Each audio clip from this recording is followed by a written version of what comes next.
jeg blevet spurgt, om jeg vil læse lidt fra Bibelen. Og så tænkte jeg, at jo, det kan jeg da godt. Jeg har den her Bibel, som jeg fik, da jeg blev døbt. Det er ikke den rigtige Bibel, I guess. Det er en Bibel med udvalgte fortællinger, som der står her.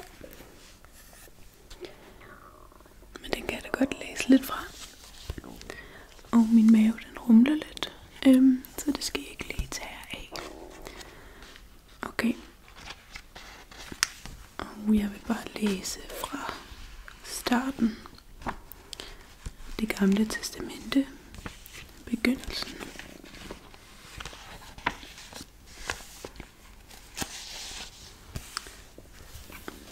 Jeg synes, den er ret flot. Der er mange flotte billeder i den, synes jeg.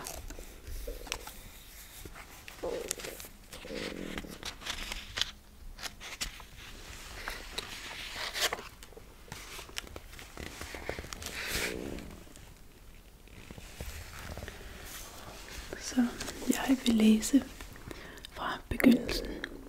Ej, min mave, den rumler virkelig meget lige nu. Jeg har lige drukket ret meget vand, og det kan jeg godt høre. Okay. Gud skaber verden. I begyndelsen skabte Gud himlen og jorden. Jorden var dengang tomhed og øde. Der var mørke over urdybet, og Guds ånd svævede over vandene. Gud sagde, der skal være lys, og der blev lys. Gud så, at lyset var godt, og Gud skilte lyset fra mørket. Gud kaldte lyset dag, og mørket kaldte han nat.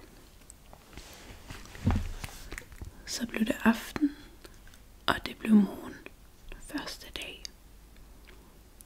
Gud sagde, der skal være en hvælving i vandene. Den skal skille vandene. Og det skete. Gud skabte hvælvingen, som skilte vandet under hvælvingen fra vandet over hvælvingen. Gud kaldte hvælvingen himmel. Så blev det aften, og det blev morgen. Anden dag. Gud sagde, vandet under himlen skal samle sig på ét sted, så det tørre land kommer til syne, hvor vandet. Og det skete. Gud kaldte det tørre land jord, og det sted, hvor vandet samlede sig, kaldte han hav. Gud så, at det var godt. Gud sagde, jorden skal grønnes, planter, der sætter frø, og alle slags frugttræer, der bærer frugt med kerne, skal være på jorden. Og det skete. Jorden frembragte grønt, alle slags planter, der sætter frø, og alle slags træer, der bærer frugt med kerne. Gud så, at det var godt. Så blev det aften, og det blev morgen, tredje dag. Gud sagde, der skal være lys på himmelhvælvingen til festtider, dage og år. Nej, det var forkert. Der skal være lys på himmelhvælvingen til at skille dag fra nat. De skal tjene som tegn til at fastsætte festtider, dage og år. Og de skal være lys på himmelhvælvingen til at oplyse jorden. Og det skete. Gud skabte de to store lys. Det største til at herske om dagen, det mindste til at herske om natten og stjernerne. Gud satte dem på himmelhvælvingen til at oplyse jorden, til at herske om dagen og om natten, og til at skille lys fra mørke. Gud så, at det var godt. Så blev det aften, og det blev morgen, fjerde dag. Gud sagde, vandet skal vrimle med levende væsener, og fugle skal flyve over jorden oppe under himmelhvælvingen.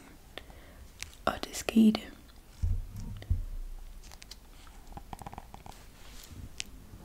Gud skabte de store havdyr og alle slags levende væsener, der rører sig og vrimler i vandet, og alle slags vingede fugle.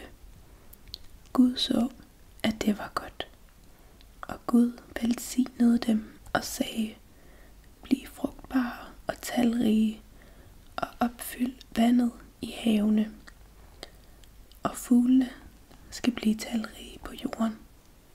Så blev det aften, og det blev morgen, 5. dag. Gud sagde: jorden skal frembringe alle slags levende væsener, kvæg, krybdyr og alle slags vilde dyr. Og det skete. Gud skabte alle slags vilde dyr, alle slags kvæg og alle slags krybdyr. Gud så, at det var godt.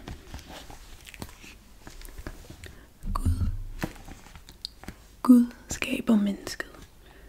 Gud sagde: lad os skabe mennesker i vort billede, så de ligner os.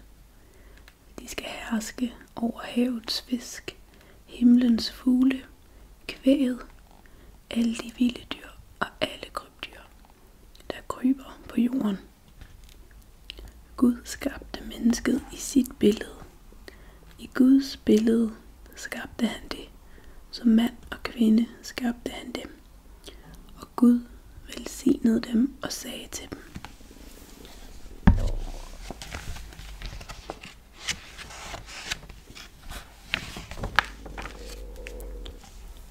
bliv frugtbare og talrige. Opfyld jorden og underlæg jer den. Hersk over havets fisk, himlens fugle og alle dyr, der rører sig på jorden. Gud så alt, hvad han havde skabt, og han så, hvor godt det var. Så blev det aften, og det blev morgen, den 6. dag. Således blev himlen og jorden og hele himlens hær fuldendt. På den 7. dag var Gud færdig med det arbejde, han havde udført. Og på den 7. dag hvilede han efter alt det arbejde, han havde udført. Gud velsignede den 7. dag og helligede den, for på den dag hvilede han efter alt det arbejde, han havde udført, da han skabte. Det var himlens og jordens skabelseshistorie.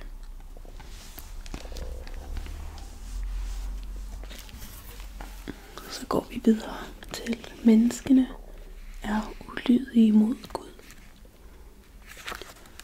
Mennesket i Edens have. Dengang Gud Herren skabte jord og himmel, var der endnu ingen buske på jorden, og ingen planter var spiret frem.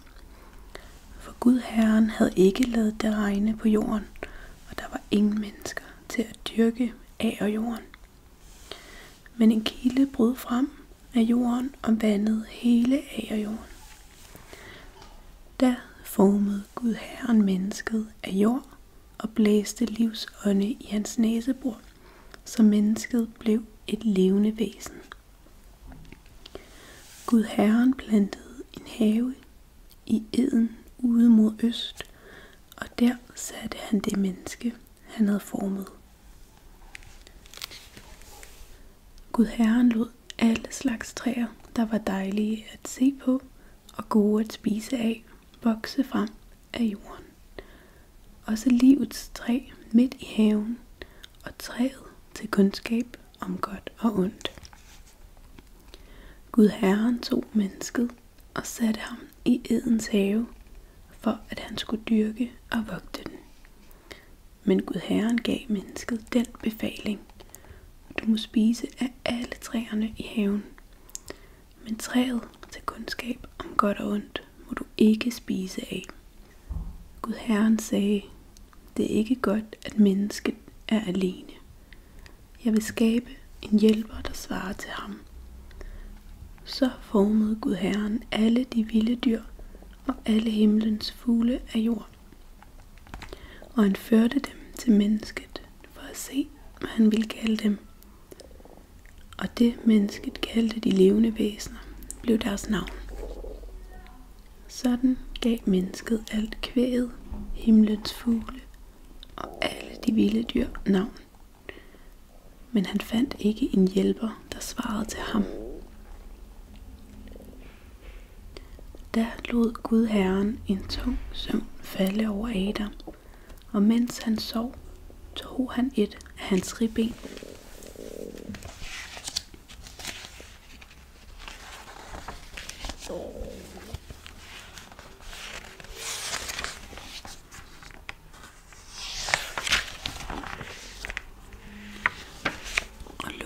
Han tog et af hans ribben og lukkede til med kød. Af det ribben, Gud Herren havde taget fra Adam, byggede han en kvinde og førte hende til Adam. Da sagde Adam, nu er det ben af mine ben, og kød af mit kød. Hun skal kaldes kvinde, for af manden er hun taget. Derfor forlader en mand sin far og mor og binder sig til sin hustru, og de bliver et kød. Adam og hans kvinde var nøgne, men de skammede sig ikke. Jeg ved ikke, om jeg må vise det, men der er et billede her, så jeg holder lige her. Det er Adam og Eva, og hun tager æblet, og så er slangen der også. Okay, lad os se. Slangen. Menneskene bryder Guds bud. Slangen var det snedigste af alle de vilde dyr, Gud Herren havde skabt. Og den spurgte kvinden, har Gud virkelig sagt, at I ikke må spise af træerne i haven? Kvinden svarede slangen, vi må gerne spise af frugten på træerne i haven, men frugten på det træ, der står midt i haven, har Gud sagt, at vi ikke må spise af og ikke røre ved. Men slangen sagde til kvinden, men Gud ved, at den dag I spiser af den, bliver jeres øjne åbnet, så I bliver som Gud og kan kende godt og ondt. Kvinden så, at træet var godt at spise af og tiltrækkende at se på, og at det også var godt at få indsigt af, og hun tog af frugten og spiste. Hun gav den også til sin mand, der var hos hende, og han spiste. Der åbnedes deres øjne, og de opdagede, at de var nøgne. Derfor syede de fine blade sammen og bandt dem om livet. Ved aftens tid hørte de Gud Herren gå rundt i haven. Da gemte Adam og hans kvinde sig for Gud Herren mellem havens træer. Gud Herren kaldte på Adam, hvor er du?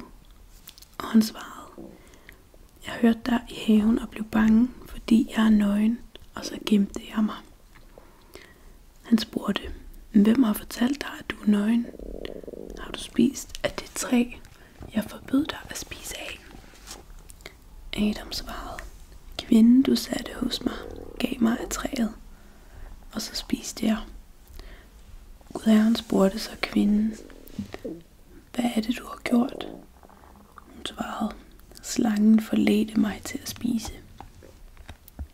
Der sagde Gud Herren til slangen, fordi du har gjort dette, skal du være forbandet blandt alt kvæg og blandt alle vilde dyr. På din bu skal du krybe, og støv skal du æde alle dine dage. Jeg sætter fjendskab mellem dig og kvinden, mellem dit afkom og hendes. Hendes afkom skal knuse dit hoved, og du skal bide hendes afkom i hælen. Til kvinden sagde han, jeg vil gøre dit svangerskab plagsomt og pinefuldt. I smerte skal du føde børn. Du skal begære din mand, og han skal herske over dig.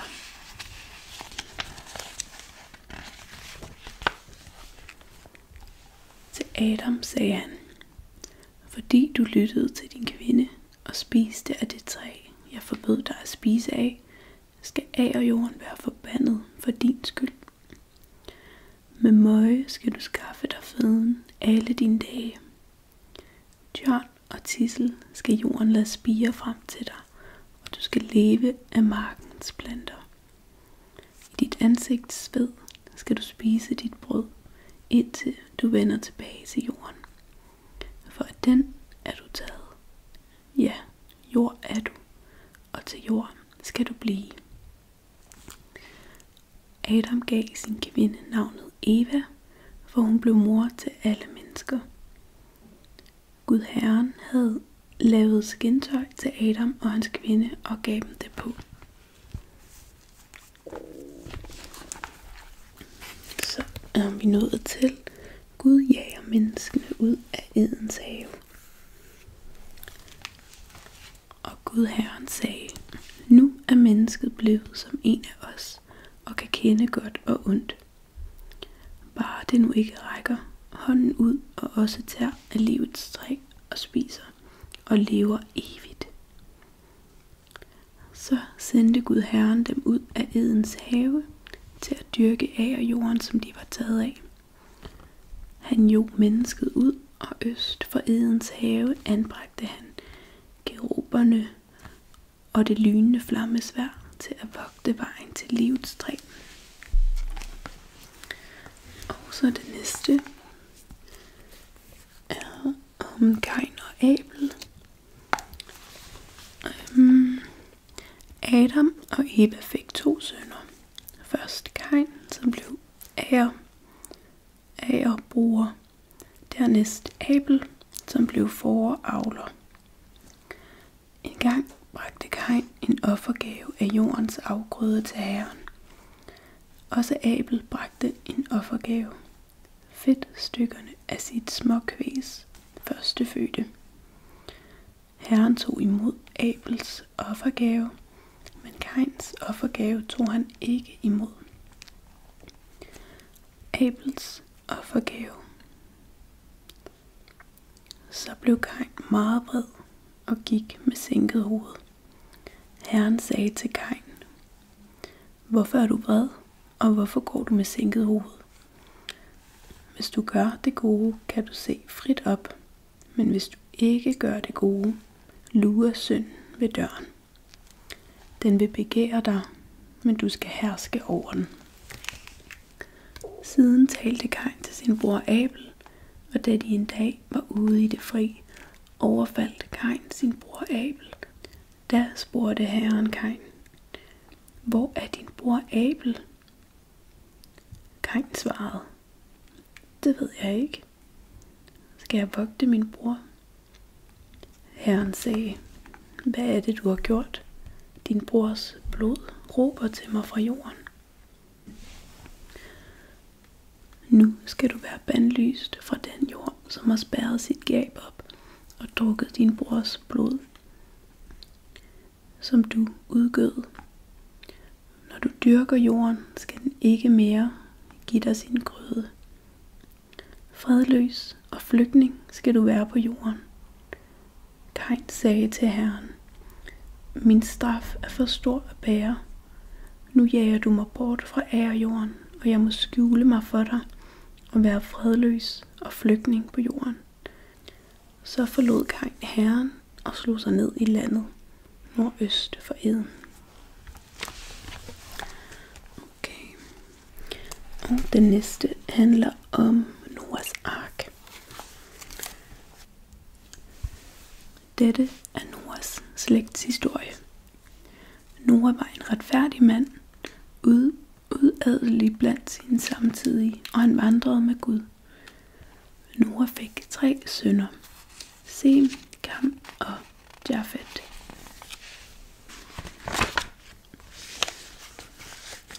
Gud så, at jorden var fordærvet, fordi alle mennesker på jorden handlede fordærveligt. Der sagde Gud til Noah: Jeg har besluttet at gøre en ende på alle mennesker, for de er skyld i, at jorden er fuld af vold. Nu vil jeg ødelægge dem sammen med jorden. Lav en ark af gophertræ. Du skal indrette den med rum, og du skal tjære den indvendig og udvendig. Således skal du bygge arken.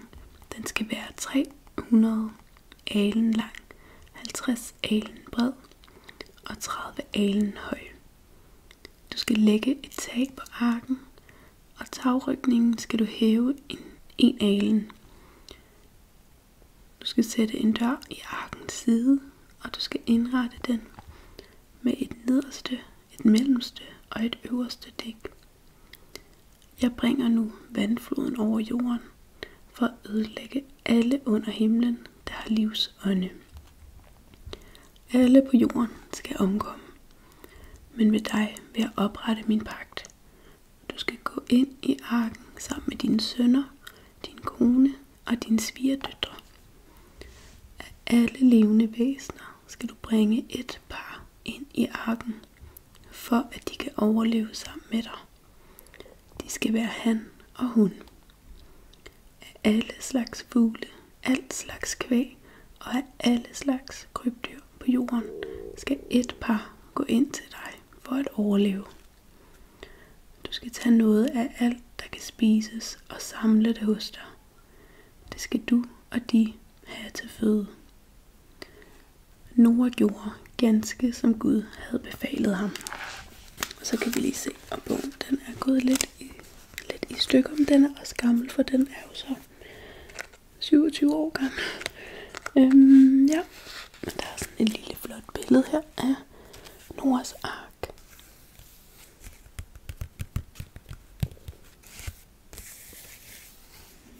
Ja. Så kommer syndfloden.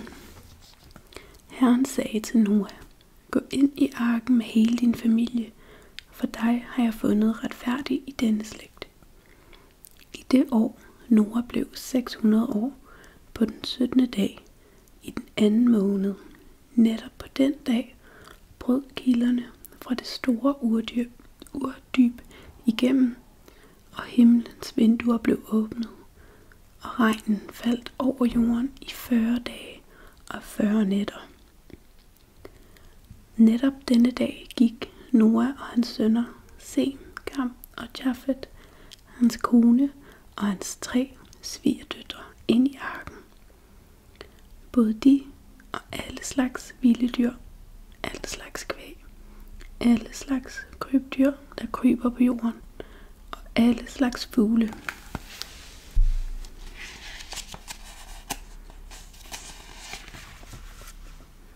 Alle vingede fugle, par for par, kom de til Noah i arken.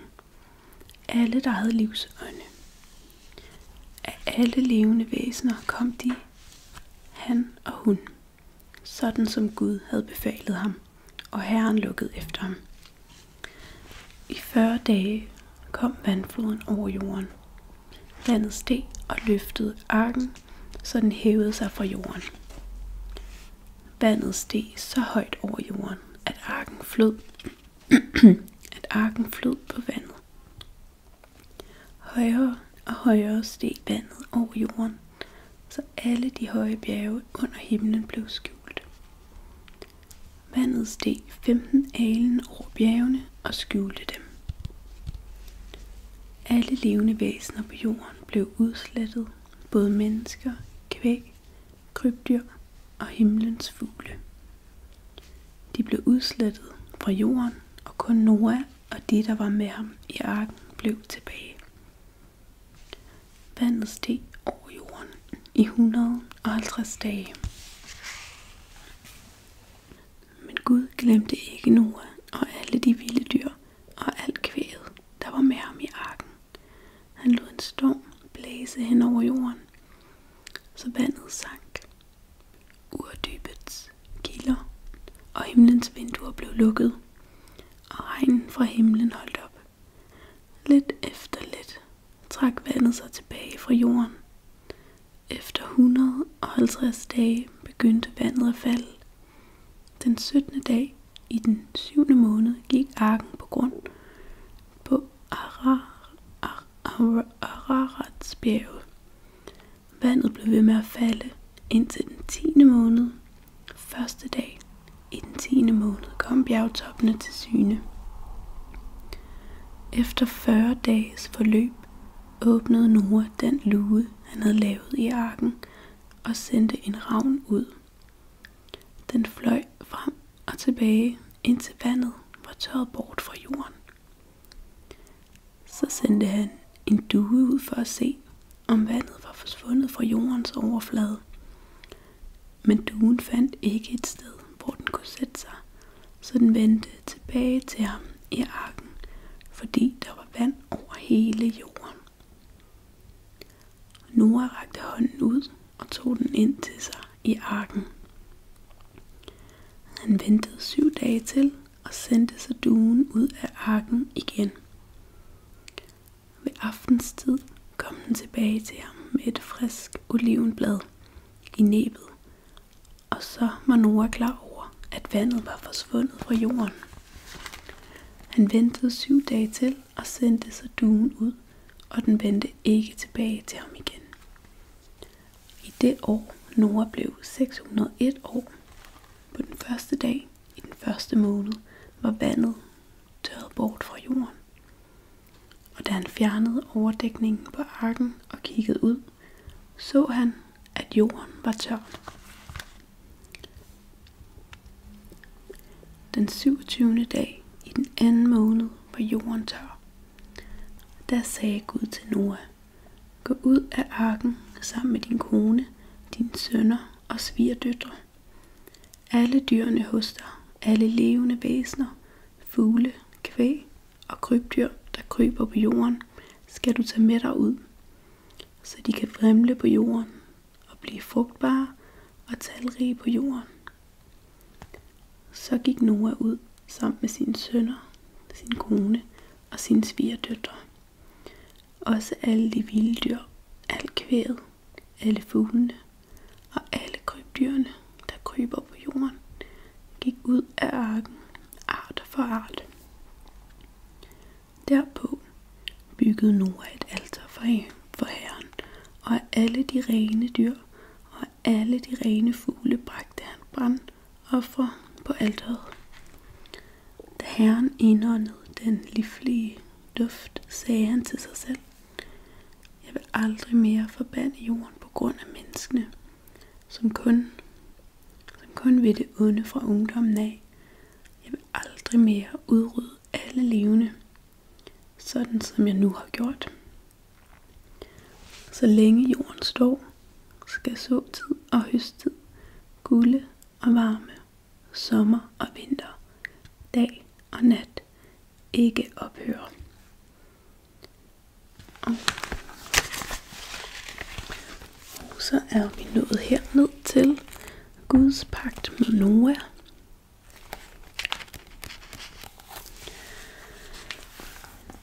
Gud sagde til Noah og hans sønner: nu opretter jeg min pagt med jer og med jeres efterkommere, med hvert levende væsen hos jer, fuglene, kvæget og alle de vilde dyr hos jer, alle der gik ud af arken, alle jordens dyr. Jeg opretter min pagt med jer. Aldrig mere skal alt levende udryddes af vandfloden. En vandflod skal aldrig mere ødelægge jorden. Gud sagde: dette er tegnet på den evige pagt, som jeg vil stifte mellem mig og jer, og alle levende væsener hos jer. Jeg sætter min bue i skyerne. Den skal være tegn på pagten mellem mig og jorden. Når jeg samler skyer over jorden, og buen kommer til syne i skyerne, der husker jeg på min pagt med jer og alle levende væsener. Alt levende, vandet, skal aldrig mere blive til en vandflod, der ødelægger alt levende. Når buen viser sig i skyerne, vil jeg se den og huske på den evige pagt, som er mellem Gud og alle levende væsener, alt levende på jorden. Gud sagde til Noah, det er tegnet på den pagt, som jeg har oprettet mellem mig og alt levende på jorden. Så er vi nået herned til Babelstårnet.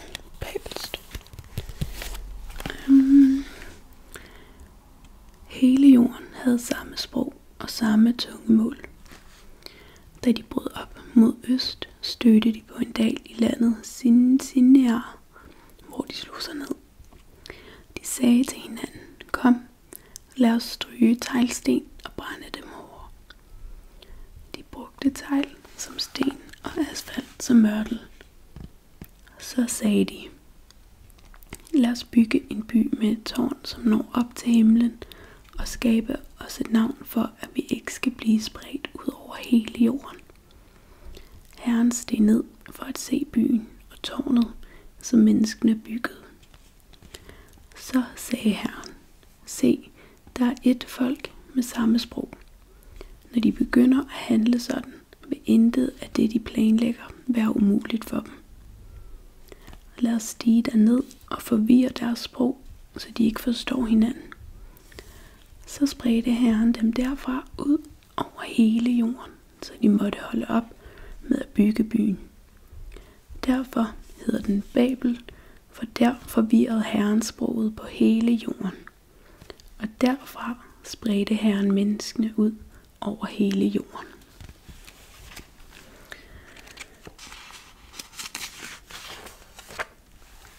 Og det var egentlig det. For nu tænker jeg håber, at det kunne noget, og så må du sove.